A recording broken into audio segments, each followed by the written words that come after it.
कितने बकरे रोज चढ़ाए जाते हैं, है ना। तो वो जीव हत्या नहीं है। और स्थानों पर इनके चले जाइए, जहाँ जाइए गौकशी होती है, जो हमारे यहाँ इनके यहाँ बहुत अहम मानते हैं। ये गौकशी खुद करते हुए नज़र आते हैं। सैकड़ों गाय को ज़िबा करते हैं, सैकड़ों गाय का हत्या करते हैं। क्या ये हत्या और जुर्म?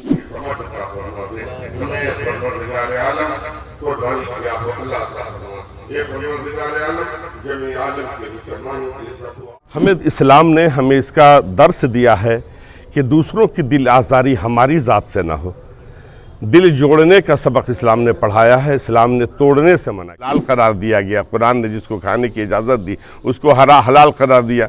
बाकी तमाम बुराइयाँ सूअर में देख लीजिए, कुत्ते में देख लीजिए, जितने अयूब साइंसी एतबार से हैं, तो वो सारी चीज़ें इसमें कोई दिखला दे। तो हमारे इस्लाम ने मुकम्मल दीन है। इस्लाम ने जो हमें बताया है हमको उसी पर अमल के रेट के हिसाब से साहब निसाब वो है जिसके पास 65,000 रुपया की मिल्कियत हो।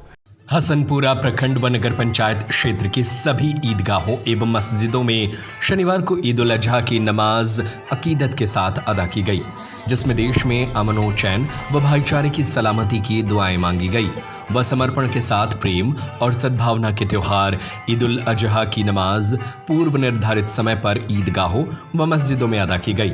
बाजार से लेकर ग्रामीण क्षेत्रों में नए परिधानों में मुस्लिम समुदाय के लोगों ने नमाज अदा कर खुदा से देश में अमन चैन व भाईचारा और खुशहाली की दुआ मांगी। इसके बाद एक दूसरे से गले मिलकर ईद उल अजहा त्योहार की मुबारकबाद दी। इस दौरान बच्चे, युवा और बुजुर्गों में खासा उत्साह दिखा। तो आइए हम दिखाते हैं एक खास रिपोर्ट। अस्सलामु अलैकुम वरहमतुल्लाहि वबरकातुहू। बरादरान इस्लाम, कुर्बानी जो हज़रत इब्राहीम खलीलुल्लाह की सुन्नत है, उम्मत मुहम्मदिया पे वाजिब करार दिया गया हर साहिब निसाब पर। ये मसला आम है, लेकिन हालात के पेश नज़र मैं आपको ये पैगाम देना चाहूँगा कि जो लोग भी कुर्बानी करें, हमारे बिरादरान वतन का भी ख्याल रखें। हम कुर्बानी तो करते हैं, शिरकत की अगर कुर्बानी होती है तो कोई पोलोथीन में गोश्त लिए जाता है, कोई रुमाल और गमछे में बांधता हुआ, खून टपकाता हुआ लेकर जाता है, कोई बोरे में लेकर जाता है। हमें इस्लाम ने हमें इसका दर्स दिया है कि दूसरों की दिल आज़ारी हमारी ज़ात से ना हो। दिल जोड़ने का सबक इस्लाम ने पढ़ाया है, इस्लाम ने तोड़ने से मना किया है। लिहाजा कोशिश ये रहे कि पोलोथीन में छुपा के हम ले जाएं कि दूसरों की दिल आज़ारी ना हो।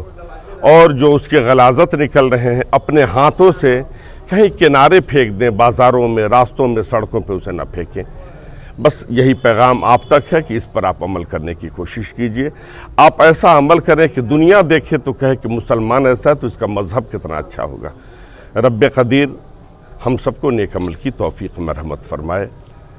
कुर्बानी आने से पहले कई तरह के विवाद शुरू हो जाते हैं कुर्बानी को लेकर। लोग कहते हैं कि कुर्बानी नहीं, मतलब ये गलत है, जानवरों को मारा जा रहा है, इस तरह के बयान सामने आ रहे हैं। ये अफसोस का मुकाम है कि पहले अपने गरीबान में देख लेना चाहिए।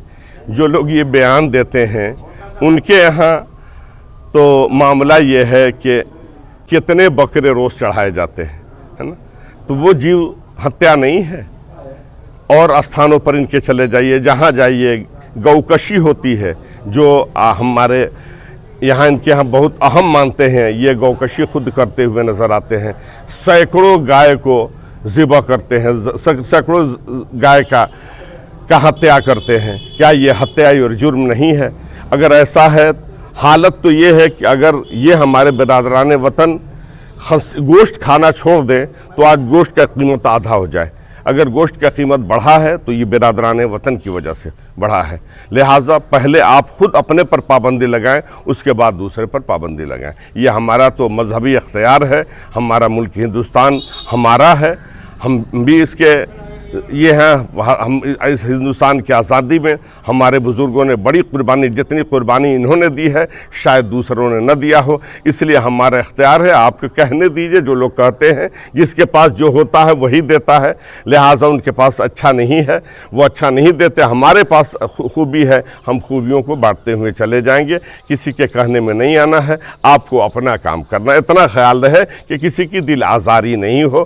कुर्बानी करें तो गोश्त को हिफाजत से छुपा कर अपने घर लेकर जाए। हराम हलाल के कई सवाल खड़े हो रहे हैं कि ये बकरा हलाल है और जानवर क्यों हराम है? जो अल्लाह की तरफ से ये कानून नाफिज हुआ, आज वो रिसर्च कर ले ना कि बकरा तो हमारे जो हलाल करार दिया गया, कुरान ने जिसको खाने की इजाज़त दी उसको हलाल करार दिया। बाकी तमाम बुराइयाँ सूअर में देख लीजिए, कुत्ते में देख लीजिए, जितने अयूब साइंसी एतबार से हैं तो वो सारी चीज़ें इसमें कोई दिखला दे।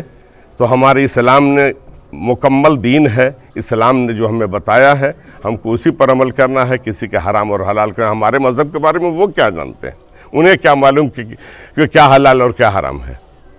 कुर्बानी को लेकर जैसे लोग जानना चाहते हैं कि कुर्बानी क्यों ज़रूरी है, किस पे ज़रूरी है, कैसे ज़रूरी है, उसके बारे में थोड़ा सा। अच्छा, कुर्बानी हर साहिब निसाब आकिल और बालिग पर है ना, जो बालिग हो गया है और साहिब निसाब है। आज के रेट के हिसाब से साहिब निसाब वो है जिसके पास 65,000 रुपया की मिल्कियत हो, यानी शरीयत ने बताया 52.5 तोला चांदी, 7.5 तोला सोना।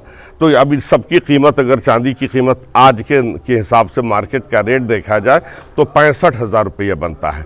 तो 65,000 रुपया जिसके पास हो गया वो साहिब निसाब है।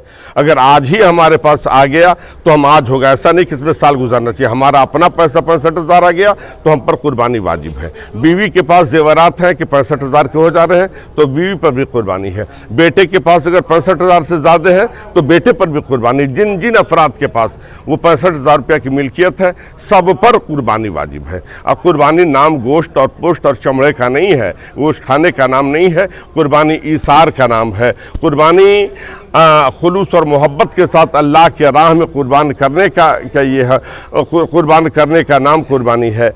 और इससे हमें दर्स मिलता है, सबक मिलता है कि हम अल्लाह के राह में अपनी दौलत, सर्व, सरमाया या किन किन चीज़ों को अल्लाह के राह में लुटाने के लिए तैयार है। तो अल्हम्दुलिल्लाह मर्द मोमिन सब कुछ अल्लाह के राह में कुर्बान करने के लिए तैयार है।